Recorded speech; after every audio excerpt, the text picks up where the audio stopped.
Hi, it's Sandy Wiley. And that was Fleetwood Mac. Tell me lies, tell me sweet little lies. And today's video is how to spot a pathological liar. Now, being a pathological liar is not in of itself a mental illness, because my station is gearing more toward mental health, but it's a symptom of mental illness. And usually those fall under the personality disorders.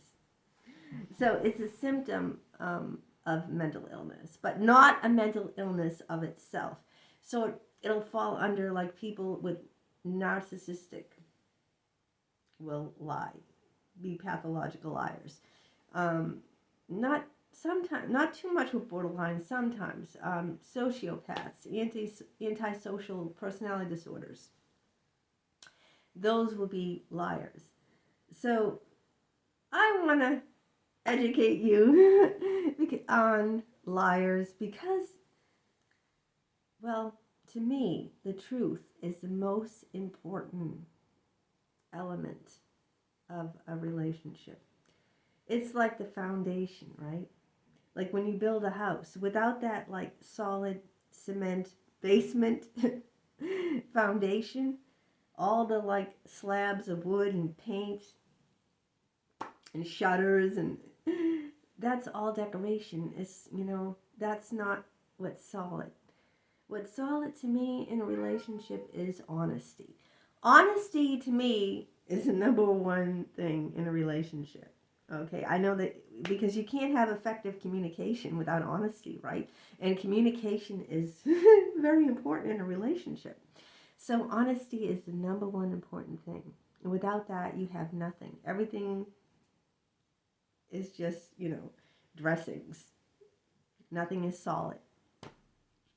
So let's get right to it. How can you tell if someone is lying to you? The first thing is the eyes. If someone doesn't look you in the face when they talk to you, and I've known people at work. I worked with one guy. He never looked me in the face. His eyes never met mine. He would never look at me when he talked. He might look my way. There's a difference when someone looks your way but doesn't look you in the eyes. Okay? I might be looking like your way and I might be like this. See what I'm doing? I'm not looking at you, but you can see my face and it's positioned your way, but my eyes aren't looking right at you. So shifty eyes. It's, when someone doesn't look you in the eye, that's the number one sign they're a liar. Number two is that they fidget a lot with their bodies. They're not completely, look at what their body is doing. Look at their hands. Look at their legs. Are their legs shaking? Are their hands moving? If I'm comfortable in talking to you, I don't have to move my body. I don't have to, move my head, be shit. You can't see my legs, but that. Look at this.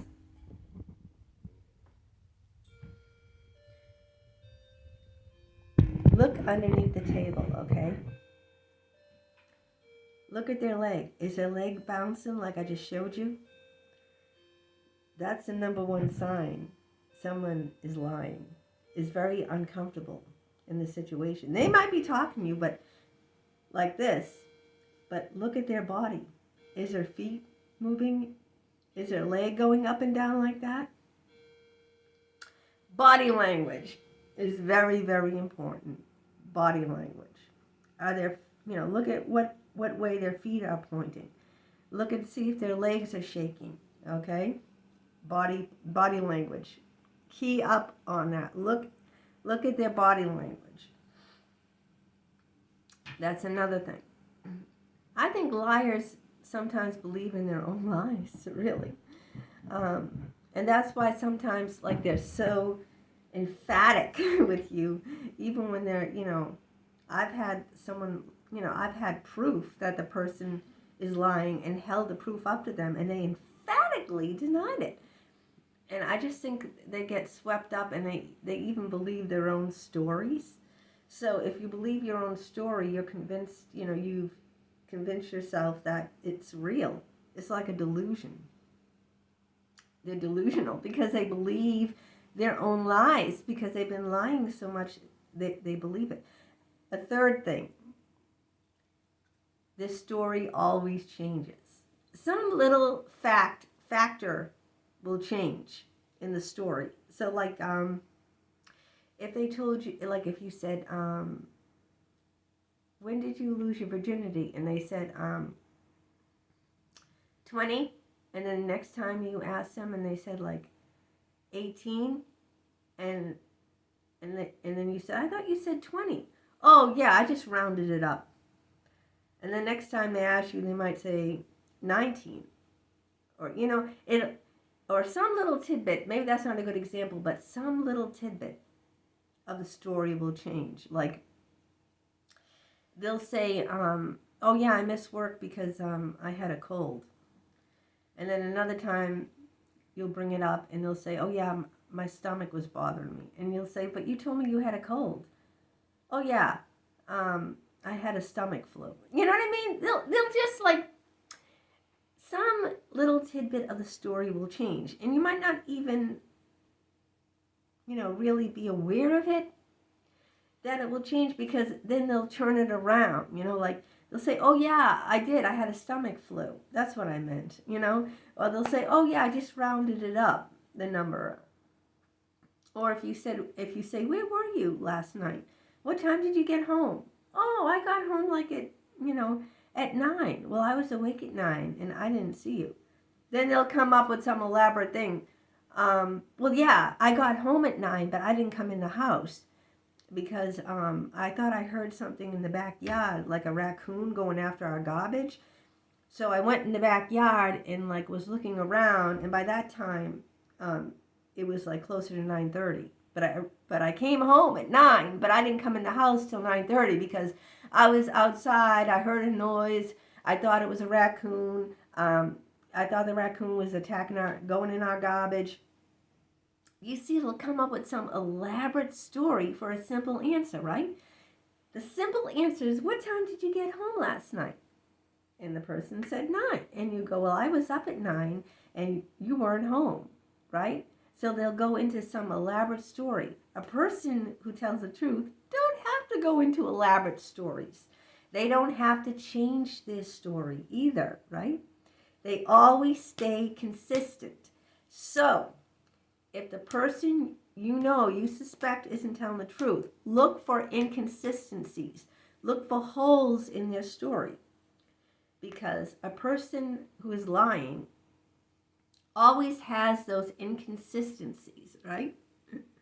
And if you say, well, you say you were in the backyard, but, I looked all around the house and I didn't see you. They'll come up with some other crazy thing. That's because I chased a raccoon down the street. See what I'm saying? They'll come up with some story to meet your question. Some crazy thing, that just sounds off, right? If it sounds off, then it is off. Always inconsistent, always making elaborate stories. A person who tells the truth don't have to, they don't have to make elaborate stories. They could say, look, I was here at this time. That's it. I don't have to make stories about raccoons being in the yard, and then when you looked around the house and didn't see me, I was chasing the raccoon down the street. They don't have to invent wild stories, right? Because they're telling you the truth. They don't have to prove themselves, but the liar always has to prove themselves. So they have to make up stories. Another thing to spot the liar. When you ask them questions, they get very defensive. See, if I'm telling you the truth, I'm not upset at you. I'll answer you matter-of-factly. But if I'm lying, I'll get very defensive. Like, why do you want to know that? You're always keeping track of me. Why do you have to keep, you're always trying to be so controlling. They'll put it on you. Like, you're so controlling. You want to know every detail, See? They get very defensive. And they'll put it all on you. Like you're controlling. You're always asking questions. You're trying to manipulate them, You want to know every detail. Watch out for that. Defensiveness. When someone is defensive, that's a big red flag, right? If they're defensive. Because an honest person is not going to be defensive at all. An honest person is going to welcome your questions, right? If you ask me a question and I welcome your questions, you can ask me anything. I answer them without elaborate stories. I answer them consistently. I don't change my answers, right? I don't round up or round down or give you elaborate stories to try to explain if you catch me in a lie. And I don't get defensive. I'm not upset at you for asking me. Why would I be, right? So those are the signs to keep up for. Remember what I said about the body language, right?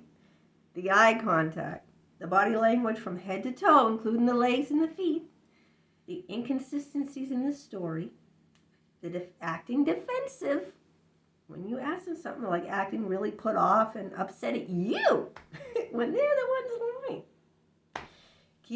Keep close tabs, because let me tell you something. If they lie over the little things, they lie over the big things, and you can't trust them. You cannot trust liars. And let me tell you something. Without trust, you have no relationship. There's no relationship. You need to have trust. Trust is a solid foundation of relationships, because how can you have a relationship with someone you don't trust? You'll always be second guessing them, right? It'll never work out. Trust me. It won't work out. I've tried it. So there you have it. I hope I gave you, some good indicators of liars, and stay away from them. Once you spot that the person is a liar, get out of that relationship. There's no trust. The trust is broken. Get out. Like, liars and cheaters go hand in hand. Let me tell you that. Right? Because you have to lie to cheat. Cheaters, liars, and cheaters. So it's no good. Get out. Get out of that relationship. It's not healthy.